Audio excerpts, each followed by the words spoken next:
First, download Experian.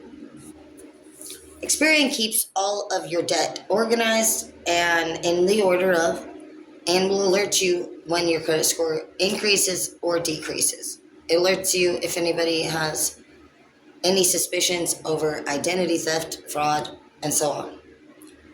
When you get into your Xfinity, your Experian app, you will see some debts if you do have any, and it will be probably listed from the most oldest debt to your most newest one. The thing about debt is that after 7 years, they cannot collect any debt when it's like a medical bill. They can only really collect like student loans, child support, things like that. So you'll have to look up and just figure out which ones on your list are collectible after 7 years, and then they fall off if they are not.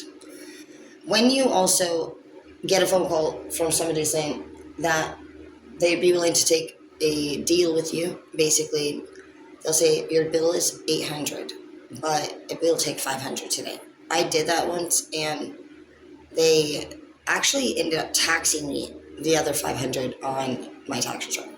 I had to pay it, actually, because I had to pay taxes that year. So, and it also doesn't show up as really a debt paid. They charge you off, basically saying that there's some kind of deal. And so it doesn't really seem, in my opinion, very much worth it. So just look into that and make sure.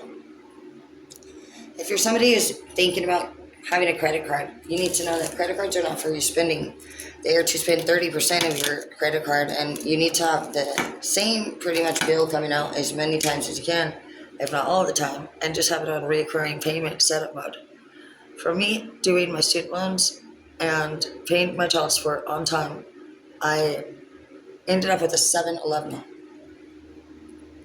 You need to also know that you will need at least 3 months back of pay stubs.